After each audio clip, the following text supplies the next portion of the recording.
Hi everyone, welcome to 5 Questions with LeRoy Butler, the bye-week edition.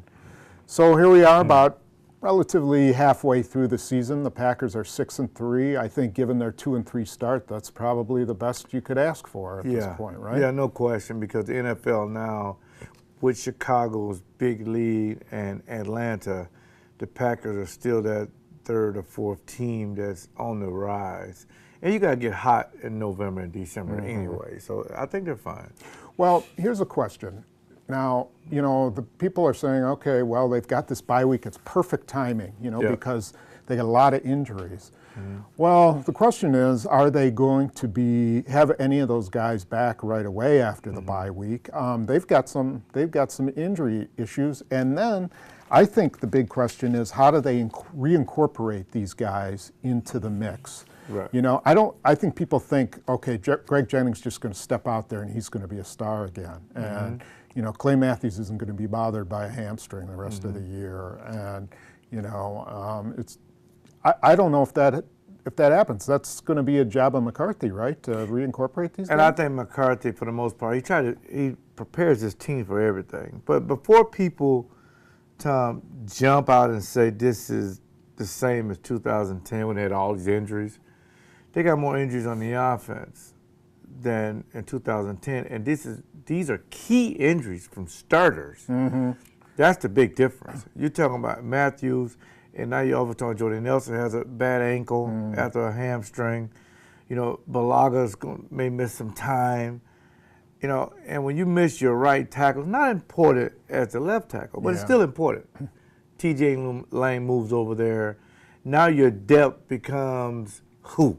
I don't know if you think Derek Sherrod is ready or not, but all these injuries, I know a lot of people say next man up, but that's the difference between next man up and he better be good. Yeah. Because every loss now counts. There's a reason why one guy is ahead of the other guy. Oh, well, no question. Because he's a better player. Right? Yeah, no question. I guess the question is, can those guys that come in, and the so-called next man up, come in and at least, you know, sustain.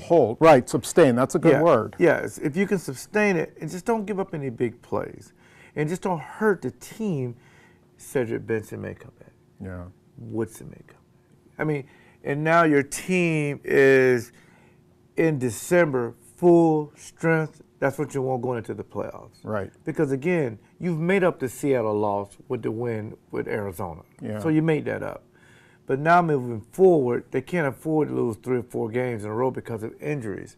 So they got to make sure the younger guys are prepared. Right. And make sure they don't put them in a position to lose games. And here's the key. If you go back and look at 2010, okay, so some of the losses, Ryan Grant goes out for the year. James Starks comes in late in the year and is a key guy in the Super Bowl run. Yeah. Had more yards than anybody in the playoffs. Right. You have injuries on the defensive line. Mike Neal goes out, and you pick up Howard Green. Yeah. And he ends up making one of the biggest plays in the Super Bowl. Right. You know, you had Aaron Rodgers, you know, missed a game. Matt Flynn came in and played pretty darn well against the Patriots. They didn't win, but he played pretty well. Morgan Burnett went out early, and Charlie Pepper came in and played pretty solidly. So and in the Super Bowl. Yeah, and so, you know, that's the question. Are these guys, is someone going to emerge? Is the talent good enough behind the starters that someone not only sustains, but they come in and elevate. And see, that's the key to a lot of it. The Frank Zombos of the world, who we won the Super Bowl with, they got to step up when they play. Because now if Matthews is out for a week or two during the bye week, but if you think about his career, Tom, Matthews, he's always had hamstring problems. Yeah, he did for his first 2 years. I didn't panic when I saw that. But McCarthy said in his press conference, oh yeah, maybe a couple of weeks. That's being evasive, don't want to get too deep into it. But I don't think he'll miss a lot of time because a couple of weeks would mean he can play against Detroit on that surface. Maybe. But if he misses that particular game, okay, great. But it's imperative that you have him against the Giants, a team that at any time can run the ball and throw the football. Because again, one loss puts you from that third seed to the 5th seed in the playoff standings. Right, but let's talk about two things regarding Matthews, and one is Eric Walden. Yeah. Eric Walden has got to elevate his game to the point where, you know, Matthews' loss isn't felt. Yes, yeah. Now, I think in the last game he probably played one of his best games. He's been playing well. Yeah. I think if you go all the way back to training camp, he's been on this mad terror of hustle, running plays down from the backside. He always played good against Chicago. But for the most part, I think he wants to elevate his game to a linebacker that can do everything. Yeah, right. And I think if you get one or two of those guys doing that, then the blow isn't so severe. But when you got Mosley out there, that's who replaced Woodson. Replaced Matthews. Moses almost got a.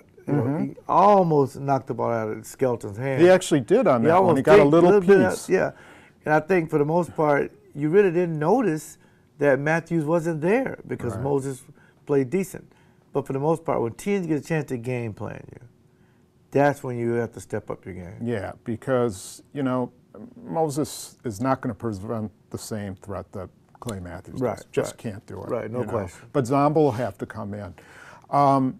They also are going to lose Nick Perry for the entire year. He had surgery on his wrist, their first-round pick. Second consecutive year that their first-round pick has not made it through the season.